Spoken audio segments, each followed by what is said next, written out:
Prepare yourself, guys. Chris with T3 Medias, and this is the review of the new release of Mother.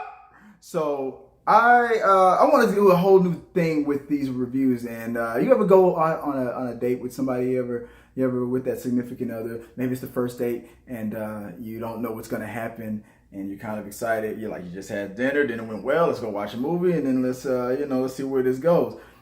Depending on how it works out, if I'm gonna do this this new rating system where, depending on how many times the movie might bore you and you look over and y'all decide to start making out, or if the movie is so good y'all don't do that at all, you're just focused, and then everything goes well, and so that's what I'm gonna do with this rating system. So let's work with me. Let's see if I can make this happen. But anyway, let's get back to the topic. It's all about mother. And why do they put an exclamation point on it? All right, look, this is more than just a review. I went into the movie not knowing what I was going to think about it. Halfway through it, I'm going to be honest with you, I didn't like it. And then at the very end, I couldn't get enough of it when I finally figured out what's going on. So more than just a review, this is a explanation. I'm sure that it's already come out from the director. I haven't looked this stuff up. I'm sure the director, the writer has already made his little comments about what it's really about. Spoiler alert if you haven't seen it yet. But let me break down with what this movie to me, like the Kardashians. I think that for me, that what this movie says to me was that, so it took a while for me to figure it out, and it finally dawned on me with Javier Bardem, who did a great job in this movie. Who else was in this movie? Michelle Pfeiffer. You had Ed Harris. And then you had a bunch of other people. And then Kristen Wiig shows up. I was like, the fuck? And then Jennifer Lawrence, of course. So what's going on in this movie? Okay, for one, right off the bat, you got a woman that's being burnt alive. And then she's all like, she got the look on her face. And she's like, fuck it, let it burn, like Usher. And then there's Jennifer Lawrence. Like, hey, babe, come back to bed. You got this whole husband and wife dynamic. It feels like they're the only two people in the world. It's very quiet out there, very beautiful old house that they've been working on, and it feels like there's like some kind of a fire happened, and she says, I restored it piece by piece, and it's just, I don't know, I guess it felt like we went forward in time, but then it kind of felt like we're going back in time. I don't know what was going to happen in this in that movie from the get-go, and that's why it just didn't feel entertaining to me. And then you had your run-in with the Ed Harris character, and Michelle Pfeiffer came in, and things just started to kind of pick up. The whole time you're sitting there, you're watching this movie, and you're feeling like Jennifer Lawrence is just wanting to spend time with her husband. He's a writer. He's got writer's block. He needs this quiet space to write and concentrate. She just wants to restore the house and please him and serve him and be a good wife. And you got all these people showing up. You don't want to turn them away. They need help. They're stranded or whatever the situation is. And for some reason, husband just doesn't want to, be a bad guy. Then little by little, your wife starts to give you that little nudge, and she doesn't want to be dealing with these people anymore. They're starting to outweigh their welcome. They're getting too close. They're being too rude. They're not listening. And it's constantly just disrespecting. So it's like, you gotta fucking go. And throughout this whole movie, you got people just finding a way to just barge in. You got the question that Jennifer Lawrence keeps asking herself, like, their sons show up, they're arguing, you love him more than me, you put him in the will. Michelle Pfeiffer asking all these fucking personal questions too much. How come you ain't got no kids? And your husband ain't doing it right. Y'all don't know. Y'all should try this position. It's like, all right, y'all gotta get out of my house, and nobody's listening to her. It's like, I've heard Jennifer Lawrence say, get the hell out of my house a million times. Then when the fight starts to break out and just shit starts hitting the fan, you got one of the jealous little brother kills the older brother. You love him more than me. You put him in the will. And they're like, oh, we got to get him to the hospital. You got his head bashed in. And it's like, you never hear a car start. You never hear a car come in. You never hear how are these people getting in and out? I mean, even the husband leaves, takes him to the hospital and all. And then all of a sudden, now there's a funeral. There's more people showing up. Nobody leaves. Nobody. I mean, it's constantly, it's like they're on a desert island and out in this house in this field. And there's millions of people that just keep showing up to this damn house. And they all want to meet him. They all like his writing. He's finally got over his writer's block. And she can't get a word in. You're constantly messing up. I felt like I understood what this movie was really about when people kept laughing at Jennifer Lawrence like, your house, your room. What the hell are you talking about? And she kept saying, this is my fucking house. Like, get out. And I figured it out when the constant response to that was just indifference and just smugness. Like, so I'm in your kitchen. I'm in your bedroom. I'm having sex. And I know there was a funeral just a minute ago, but I don't give a damn. And then one of the guests hits on her, and then she turns him down. Like, cause like, dude, my husband's right there. And the guy was like, you fucking bitch. I'm like, what the hell is the constant disrespect? I started to go, I know what this movie is really about. I know what's going on. And the clues just started coming, and then it all freaking hit me. So to make the long story short, you're like, too late. Jennifer Lawrence was, I don't know if she was the Holy Spirit or Mother Nature. I'm thinking Mother Nature because the movie's called Mother, and like you're screaming it. Like it's not wise to fool with Mother Nature. I figured it all out. Bardem was God. I mean, he even kind of said as much as at the end of it, but I'll get to that later. Bardem was God. Lawrence was Mother Nature. You had Michelle Pfeiffer and Ed Harris show up. That's Adam and Eve. And I don't know where the devil was in this, if he was just constantly around, but Michelle Pfeiffer was just not listening and constantly talking her husband into doing some shit and then pissing the man house. I mean, he even got angry for the first time, and I got scared like, oh shit, I thought this guy was quiet tempered, but like he got pissed at one point, banished him like get the hell out. Somehow they was able to weasel their way back in. You got the two sons showing up with the whole why don't you put me in the wheel bullshit, which then one son killed the other, Cain and Abel. I was like, oh my God, this whole thing is starting to make sense. Then at the funeral, all these other people are showing up. Like, where did these people come from?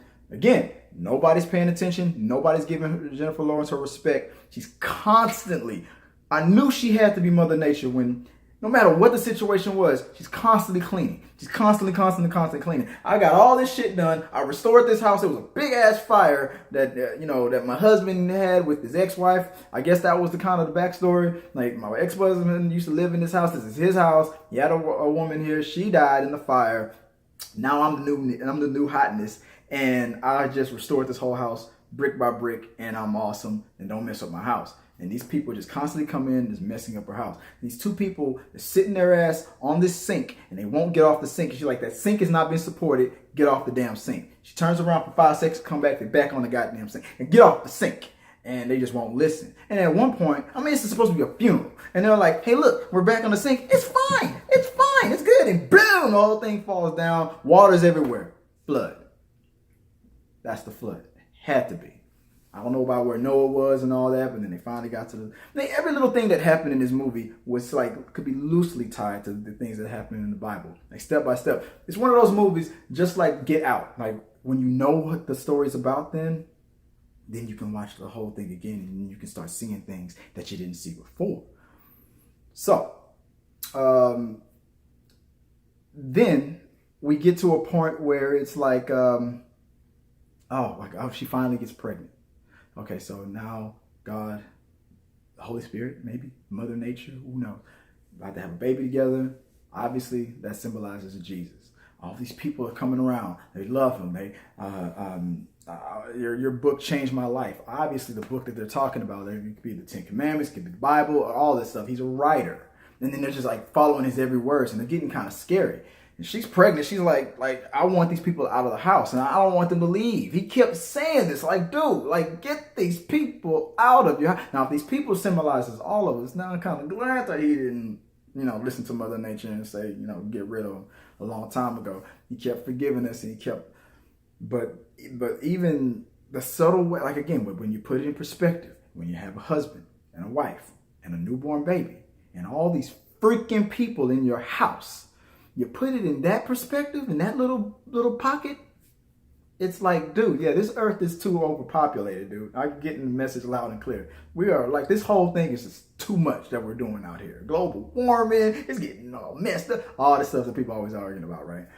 but you put it in perspective like this, and then you're like, wow, you can see it. And then, everybody knows the story about Jesus Christ, and how, he was born, he was the Son of God, and pretty much he is God, and he was God brought him to this world to he's going to die for our sins. And I'm sitting there, but we only got like a 2-hour movie, right? We can't just have this kid grow up. So the baby represented Jesus the whole time. But if he's going to stay a baby, and if he was still going to go through what Jesus went through and like fast forward time, I'm sitting there, oh my God. Like I said, this is a spoiler thing. I'm like, but when this baby, oh my God. I mean, she said straight up, like you're not going to, they just want to see the baby. That's what he kept saying. They want to see the baby. They just want to see the baby. Like, could you imagine, like God having an argument with Mother Nature? Like, let's create a son, and he'll be me, and let's come down to earth. And Mother Nature's like, no, don't do it. Don't give yourself to them like that. Like, no, I don't trust them. No, they're gonna hurt the baby. And he's like, and you're like, and the part that when I knew I was right about the biblical side of it is when they got into that argument. He's like, but I'm like, give me my baby. You're falling asleep. Let me hold my son. But she's like, no. Like, no, don't mess with a newborn mother. It's like, no. And he's like, I'm his father. And she's like, well, I'm his mother.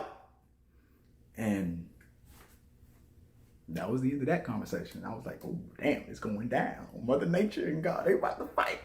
But he just patiently waited. Finally, she fell asleep.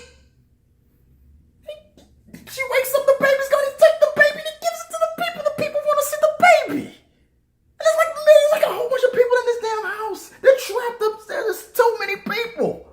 It's just like, give me back my baby. It's too late. They're passing the baby around. The baby's like peeing all over the place. And I'm like, oh my God, I'm looking at this thing. I'm like, okay, all right, the baby's been alive. We've already gone past Jesus as a child. We skipped some verses and some books are missing, obviously, from the Bible. And all of a sudden, now Jesus is grown. He comes from like 15 to 30 out of nowhere. So that must be when the baby's being handed down to the people. And like he's teaching and he's doing his thing. Obviously, that's what that symbolizes. The baby's starting to cry. He doesn't like what's going on. This is too much. This is too much. Everybody's now starting to claw at him, and I'm sitting there getting tense. This is when this is a horror movie. And this is when the tension really starts to come to me because I'm a father and I don't know what's going on. And I'm like, oh my God, what are they gonna do? They're gonna drop the baby? What the hell are they doing with the baby? What they doing with the baby? Oh my God! It's like stop doing that with the baby. You gotta support the head. Next thing you know, a hand comes up and I freaked out. I know the story of the Bible. I know what happens. I didn't need to see it like that. With a baby? The neck snapping? Oh. And then that was it. Mother was pissed. She took the whole house down. And as the fires start, and the only thing I can think of is it's supposed to like she set the house on fire with everybody in it. Everybody dies. And the only thing I can think of is, they say that when first we did it with water, got rid of all the people, got them out, and then we gave them a chance to start over. This time, it'll be by fire, and everybody's gone. And there she is, all burnt up. She was right next to the thing that she used to set on fire and blow it all, the whole house up. She was right there next to it. There's no way she could survive this. She's all charted up, still alive. And God, he's God now because he's carrying her. And she's like waking up like, what the fuck? Wow, am I still alive? And looking at him, no, not a scratch. Not a scratch. And she's like, what the hell are you? I am that I am. I'm like, I knew it. I knew he was God. I knew he was God. I knew you sent your baby down to those people, man. They broke his neck. Like, oh my goodness. And he's like, I just need your love. I need you to forgive them. And at the very end, he still was like, so it played up the whole, like even after all that, he still wanted her love. and he destroyed her, and then it starts all over. House goes back in time, resets itself. Is it Earth? Is it another planet? Who knows, right? But there's, just like the way the movie started, with a woman, and I knew it wasn't Jennifer Lawrence. She didn't look like Jennifer Lawrence. Burning up. All you see is a close-up of her face and her blowing up, burning up, and that was it. And then, then we have Jennifer Lawrence. Jennifer Lawrence goes through this, burns up, dies. House gets restored, and then there's another girl. Says the exact same thing that Jennifer Lawrence said at the beginning of the movie. Hey, babe, I guess it starts over. Is it Earth again? Is he going through the same motions again and again until maybe something different happens? Or is it another planet that the house represents? The house represents Earth. It has to be Eden, and then it becomes Earth. Nobody had a car. I don't know what's going on in this movie, but that was my take on this whole movie. I know I'm 100% right. And now I'm going to go look it up later and just to see. So comment below, let me know how spot on. And let's talk about some of the things that I missed. This was a straight up spoiler. You should not have watched this at all. I put it in the thing, I said spoiler heavy. This is let's talk about what the movie was about kind of a thing. And it blew my mind. So just like with some other movies, you're never going to get that Passion of the Christ, kind of phenomenon thing happening again between Passion of the Christ and the Noah's Ark and these other movies, these Christian heavy movies that only target, that audience. You're not going to make millions and millions of dollars you're not going to hit those Passion of the Christ, numbers.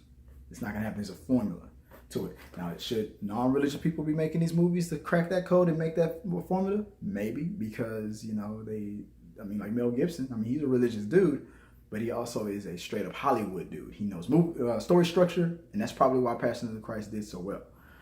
And then you have all these other movies that go straight to DVD, and they make a lot of money, but they don't need to make that much money. This is a balance of it. So you want these movies to be mainstream, people are going to argue and be like, they're too mainstream. You want them to stay in their little pocket? Well, the stories suck, and they only going to entertain, hardcore religious people, and even they're going to only watch it once.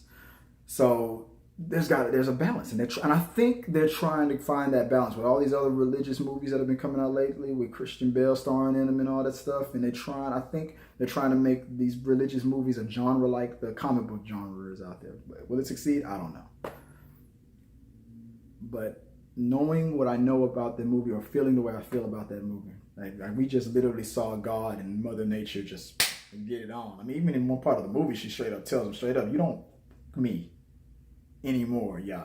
But yeah, you're not a man." I'm like, what?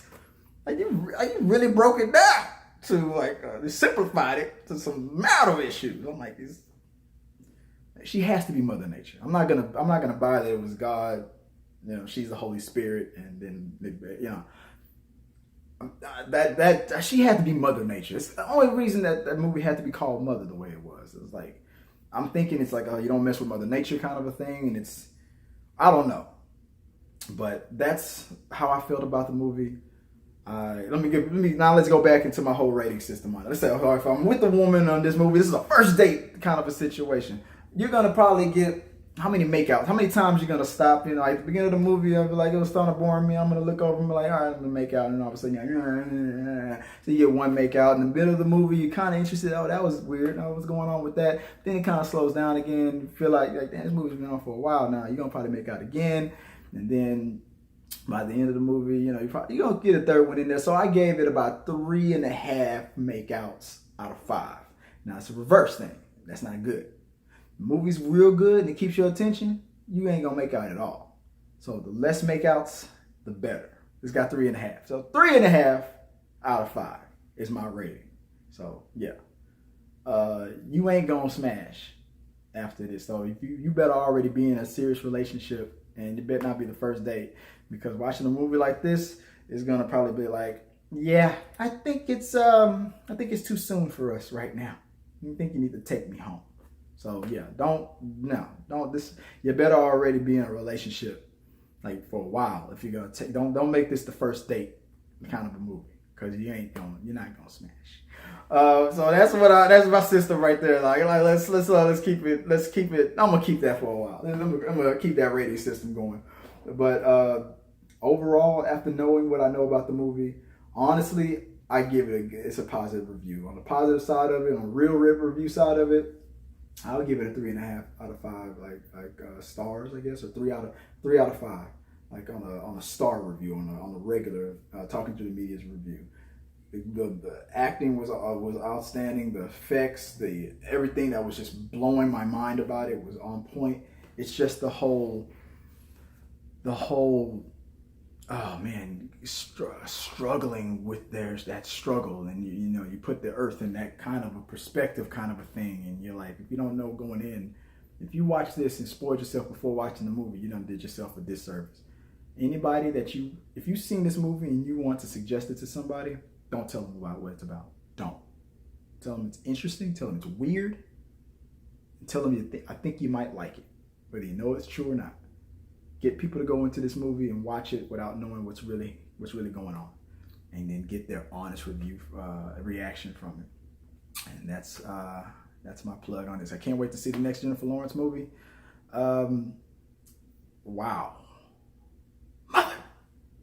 I think they should have called it motherfucker. Why y'all fucking my house up?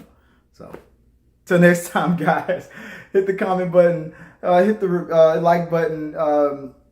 And tell me what you guys thought about my little explanation about what this movie is about. If you haven't already become a subscriber, the hell are you waiting for?